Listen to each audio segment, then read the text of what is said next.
All right, Juice. So you sent me a picture the other day about, well, you're hunting. Yes. And I didn't see a lot of animals in the photo. There were a lot of trees, though. Maybe a squirrel.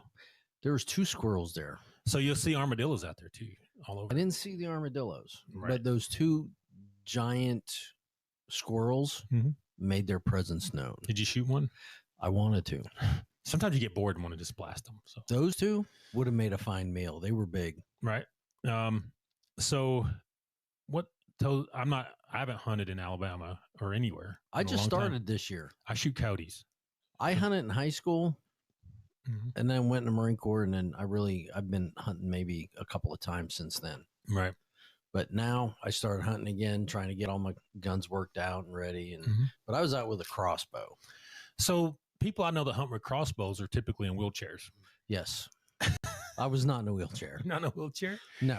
You're not that crippled yet? No, not yet. I'm working on it. You tried to be last year or earlier this year. So earlier, yeah, it was not good. I thought you were down for good. Yeah, no, not for good, just temporarily. You seem good now, though. Yeah. So, all right. So the rules in Alabama, right now you can use crossbow and bow, right? Right. You have muzzleloader season and rifle season. Now, when's muzzleloader? I think it kicks off the 17th. I could get into muzzleloader a little bit, I think. Yeah. I bought an inline muzzleloader. When can you use shotgun? I don't know. I don't use shotgun. Okay. I mean, I do for small game, but I'm just out whitetail hunting right now. The woods around here are so thick, you could get away with a slug, Oh, yeah, you could. Because you're shooting them. Around here, we're not getting those 700-yard shots like you are in Wyoming. So. No.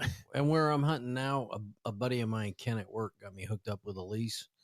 And without a 4-wheeler, you're not getting up there. Right. Now, if you got some field too, you could get out to 400, 500 yards, but mostly you're shooting them inside 100 yards. Yeah, well within 100 yards. They walk up on you and you better be fast. Yeah. So I remember that back when I used to, I had a Camp Lejeune some too. This thick over there too. Yeah. So, but we used to get up and hunt at daylight, and they would we wouldn't have formation till 9 because everybody was deer hunting. Yeah. So all that precision marksmanship you did in your course that I went through, I probably won't need to use it. Okay. Yeah.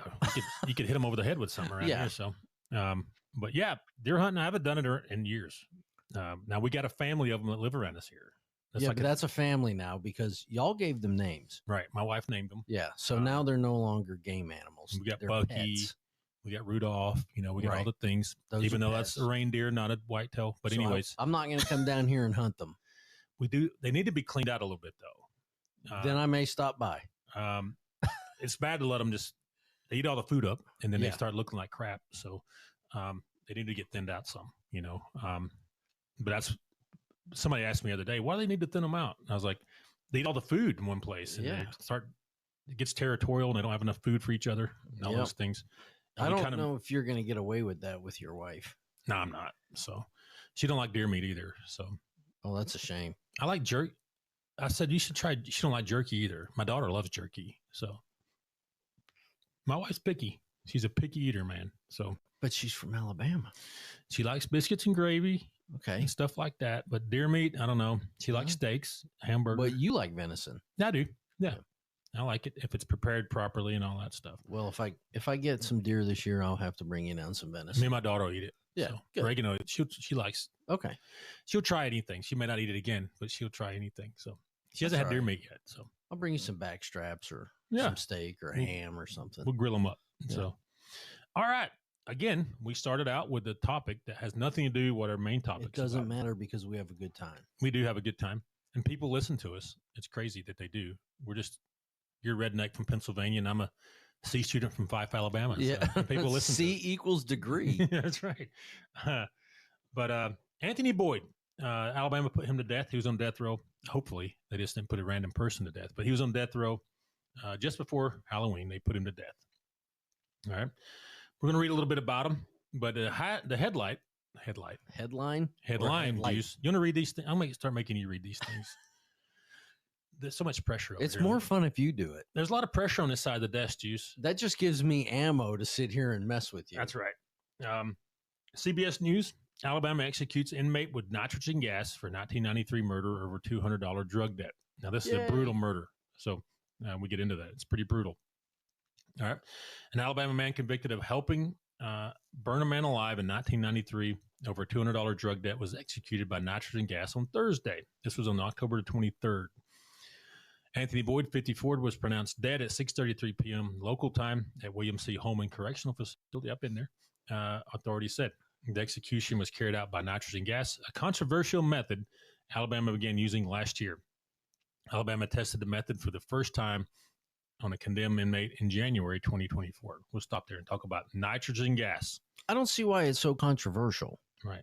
He was executed with the gas. It worked. He's dead, ain't he? So, that's a good execution. Brutal crime, man. You got to pay for it, right? Yeah. Even though seemed like 100 years ago, late 1900s. Yeah. What, 93 or something it happened? Yeah. But you've dealt with nitrogen gas doing welding and different things, right? Tell me about it. Oh, it'll get you drunk. You'll feel drunk, but like NASA, they use it to when they're machining tiles, the thermal protection systems, they use it to keep moisture and everything out of the tiles. You don't want moisture in there, right? So they use it there, and if there's a leak, you're gonna know it. And you don't have a way to get fresh air real quick, right? So, well, there's exits in the shop that are close by, but if it's got you to that point where you're already starting to feel drunk, you may not make it out of that building. You may not get out that exit. Right. Now, in diving, I'm a combat diver, Juice. Do you know that? I haven't any diving in forever. But we used to, in dive school, they'd make you, on purpose, make you get a nitrogen, what we call a nitrogen hit, nitrogen narcosis, which you're under pressure, below like 120 feet or so. They'd put us down to 180. And some people would get drunk off of the nitrogen. It's right. Because you're breathing air, right? To the point they would take the regulator out of their mouth and start seeing stuff. It felt good, but they would die pretty quickly if they didn't get that air back, brought back up out of pressure, right? Because you can't breathe underwater. Yeah. Newsflash. But I've had a nitrogen hit before. It does. It makes you feel good. And about not long, you're going to pass out and die. Yeah. If you don't get out from under that pressure. So I guess how they're doing this, they're pressurizing the nitrogen. So it's such a high concentrated, and they're putting a mask on you. And you just breathe in it. You get drunk, and then you go to sleep. Night, night. Right. Now, let's talk about this one. Anthony Boyd, 54, was pronounced dead at 6:33 p.m. local time at William C. Holman Correctional Facility. All right. We already said that, Juice. Right. All right. Boyd was sentenced to death for his role in killing Gregory Huguley in Talladega County. Prosecutors said Huguley was set on fire after he didn't pay for $200 worth of cocaine. All right. $200 worth, Juice. Yep. All right. Why don't drug dealers just file a lien against him? I don't know. I've been called because I gave him $20. He didn't give me my dope. Right. We read about another one that was $25, right? Yeah. A few months ago, I think. Yeah. All right. Man, they get mad about that. It's more about the principalities. Yeah. Right. All right. Boyd used his final words to proclaim his innocence and criticize the criminal justice system. He said, this is when he laid on a gurney. He said, I didn't kill anybody. I didn't participate in killing anybody. He said, there can be no justice until we change the system. He continued before closing with, let's get it. He got it. All right. The execution appeared to take longer than prior nitrogen gas executions. The state does not reveal the exact time the gas began flowing. About 5:57 p.m., Boyd clenched his fist, raised his head off the gurney slightly, and began shaking. He then raised his legs off the gurney several inches. At about 6:01 p.m., those movements stopped, and he began a series of heaving breaths that lasted at least 15 minutes before becoming still. Okay, let's talk about it. Everybody, Mackie here with ShadowNet Investigations. I'm the lead investigator, and I'm here to let you know that we conduct premium digital forensics. Whether you're looking to recover deleted data from phones, tablets, computers, you name it, give us a call, and we can help you out in recovering that data. Or if you think you're hacked, we have the tools and expertise to help you figure out who's hacked you and to find out how it happened, whether you need help with any digital forensic situation, recovering deleted data, hacking situations, or any questions you have about digital forensics, give us a call, 866-910-7499. That's a free consultation at 866-910-7499, or visit us at shadownetdigital.com. You've dealt with crime scene suicide Yes. scenes, right? Yes. Then one's by hanging. You ever watched a video of somebody hang? Yes. Okay. So they go unconscious pretty quickly. Yeah. And it's the body fighting that death is what's all the jerking it around and stuff. People say, oh, they're trying to get it. No, they're unconscious. It's just the body trying to survive, right? The body's saying, hey, I don't want to die right now. And it's trying to jerk loose or whatever. The person has no idea what's going on because they're unconscious. I think it's similar to what's happening here. And it's asphyxiation. Yeah. You go unconscious quickly, but your body still fights it, right? Right. And you have no idea what's happening. No. Right. I remember when I was going through one of those courses and they showed a video of it was, these people like to video themselves hanging themselves. Yeah. Right? And they showed a girl and they didn't tell us what was going on first. And I was like, man, somebody cut her down kind of thing, Then they explained what was happening. I was like, oh, okay. They go unconscious within 10 to 20 seconds. Yeah. It doesn't take long. All right. And then you just hang there and blood ceases to go to the brain. The body jerks around and the body's trying to the body's trying to free itself and get that oxygen. Yeah, because it's always the brain always strives for oxygen. Right. Always survival. Stops. Yeah. It wasn't getting there, so it's just jerking around and trying to relieve that pressure. But anyway, I think that's what's going on here. I'm not a doctor, but yeah, it's asphyxiation. Yeah, it happens the same way. Your body's going to move around and all that stuff. And he was probably unconscious within 10 to 20 seconds. And that's fine. Right. Let's read about this brutal murder. He says, everybody's like, oh, the poor people on death row. I was just going to say, I wonder how long that guy that he set on fire felt it. Right. So Alabama, we're a little different. Some of you states are going to be like, whoa. All right, here we go. The jury convicted Boyd of capital murder during a kidnapping and recommended a vote of 10 to 2 that he received the death penalty. In Alabama, just has to be a majority. Right. And in other states, it has to be. In Alabama, just has to be. In Alabama, just has to be a majority. Other states, it has to be unanimous that they get life. Right. Boyd had been on Alabama's death row since 1995. He was the latest chair of Project Hope to abolish the death penalty. It's all capital, some organization. Right. An anti-death penalty group founded by men on death row. Imagine that. Alabama began using nitrogen gas last year to carry out some executions. The method uses gas masks strapped over the inmate's face to replace breathable air with pure nitrogen gas. So yes, they go unconscious really quickly. Yep. Oxygen isn't necessary, but it makes you feel good. The nitrogen does. Oh yeah. You don't feel like you're choking or nothing like that. For a few seconds. Yeah. Nationally, the method has now been used in 8 executions, 7 times in Alabama and once in Louisiana. All right. Boyd's lawyer asked for the federal judge to halt the execution, of course. Right. Okay, let's talk about it. Takes you a while to get to the actual crime. Right. All right. The Supreme Court denied the request. Okay. So what happened was these guys went into a party to collect the money from the guy. They took him out of the house, taped him up, set him on fire. He burned alive. They poured gas on him until he was dead while he was burning. Right. He was there. He helped tape him up. Yep. He's just as guilty as the guy that struck the match, right? Yep. All right. Everybody likes to say, these poor death row inmates, blah, blah, blah. I'm like, some of these things are heinous. You know what I mean? Like this. I don't care if the guy owed you $200. Smack him around a little bit. Come back and get it later. Everybody sees that. I hate to tell everybody, I work death row at a prison. Mm-hmm. They're not the nice little inmates. And, oh, I didn't do it. Mm-hmm. If you're around these people, you know what kind of evil they are. What they're capable of and what they've done. So they would do it again if you let them out. Oh, they would. Mm-hmm. Definitely. And this guy, he was saying he was innocent because he actually one set him on fire. Okay. You poured gas on him and your buddy lit the match. You taped his legs together. Yeah. Like, come on, man. You were an active participant. Mm-hmm. Unfortunately, it took from 93 until 2025 to execute him. Right. When we should have an express lane put in. Mm-hmm. And hey, you do run your appeals when it's over. We schedule you your execution. Mm-hmm. I think that's what should happen. Florida does that. Yeah. No, we've been working a case in Florida where he's been on death row since 92. No, it takes forever. Yeah. But Texas gets a little faster, but it still takes a while. Yeah. So back in the old days, when they used to hang people, the judge would be like, you're sentenced to hanging. Yep. And as soon as they get that thing built, you're going to hang. Yep. You're going right to the gallows. So depending on how fast the construction workers were, that's how. And most of them, the judges, when they were coming into town, they were already building the gallows because they knew they were fixing to have a hanging. Right.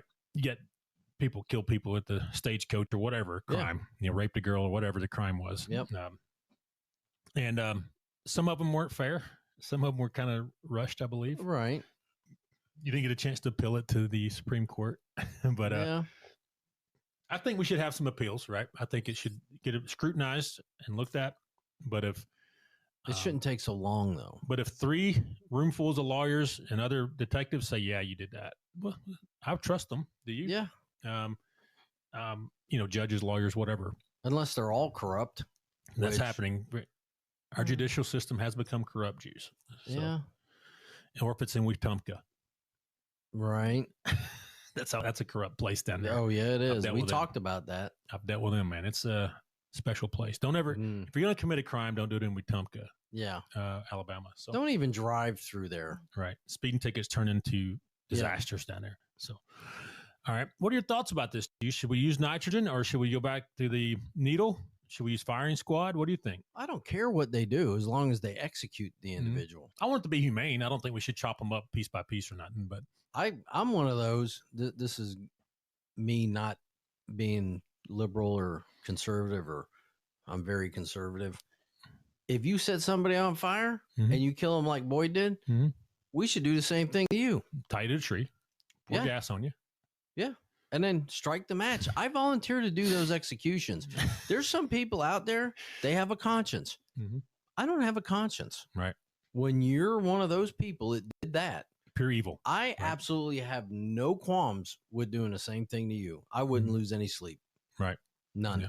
Now, a dog or a cat, I can't do that. Can't do it. No. Now, I have executed a dog that was a biter. That's a little different. Bit my wife's hand really bad. And we put her in the ground, that dog, not the wife. We put the dog in the ground. So she messed her hand up bad. And the dog, we had some issues with that dog. Like as it got older, it lost its mind a little bit. I think it had Alzheimer's or something. Yeah. Does dogs have Alzheimer's? Yeah. Dementia. And I think he forgot where he was for a minute, but I'm sorry. But yeah, man, I think South Carolina, I've been reading about them a little bit. They do firing squad. Yep. Quick, simple. That's where I worked death row. Did you do any fire squad stuff? No, we'd house them down there. They're doing the needle. They were doing a needle back then, probably. They would. Well, Sparky, old Sparky. They still had Sparky. Yeah, we still have Sparky, but they haven't used them in a long time. Yeah, so. They were running through them. Right. South Carolina's been using the firing squad. Quick, effective, cheap. Yeah. You got you already got the employees. I'll bring my own ammo. They're shooting them from like 50 feet, so you're not going to miss nothing. Well, I don't know. I've seen a guy miss a point blank contact shot 3 times on a target. How? He was Air Force. Okay. I seen him do it 3 times, missed it. So that's almost impossible. But you would say that. You would say that till you seen this guy miss it 3 times. Right. But I don't have a problem with the nitrogen gas because I know what nitrogen narcosis feels like. That's all they're doing is inducing nitrogen narcosis, which makes you feel drunk. You go to sleep and then it's over. They had a lot of issues with these drugs they were injecting them with, where the dudes weren't dying. Right. I don't like that at all because it introduces, the lawyers get involved in more than they already have. They get involved no matter what, but it depends on who the attorney is, how good they are at spinning the things. But I think the nitrogen is more humane than the needle. Right. Yeah. You just lay in there and you go to sleep basically. Now you get drunk. Yeah. And then you go to sleep. Your body's when you're being suffocated, your body is going to jerk around and fight for air. Your brain's fighting for air is what it's exactly doing. And it's not inhumane. The person not feeling a thing. I know they're saying, "Oh, his feet raised up." Of course, you're being strangled. Nerves. Yeah. And I don't think it's inhumane at all. But I don't either. Firing squad, you sit there with the thing. You don't even know when they're going to shoot. You get your blindfold on or whatever. You don't even know who has the round. Yeah, they're shooting through these little windows or whatever. Now, South Carolina, they all have a round. They all hit. They all hit. So they're making sure that heart blows up. So which is a real quick death. The heart explodes. Blood pressure is immediately gone. Done. Yeah. You go to sleep. Your DRT. Dead right there. Yep. All right. Anything else on this juice? No. All right. I just think every state needs an express lane. All right. Express lane. Yeah. Tell us about the express lane in your state. It's not very good. He sat on death row since '93. I was more talking to the listeners, but tell us about the death row in their states. Yeah, watch. I'm telling you, you're going to hear some crazy stories. Right. Length of time. Yeah. There's been some. It's been 35. They die on death row with natural causes. From old age. Yeah. Or they have a long-term terminal cancer or something like that. But, all right. We're going to get off here. We'll be back with another episode in just a bit.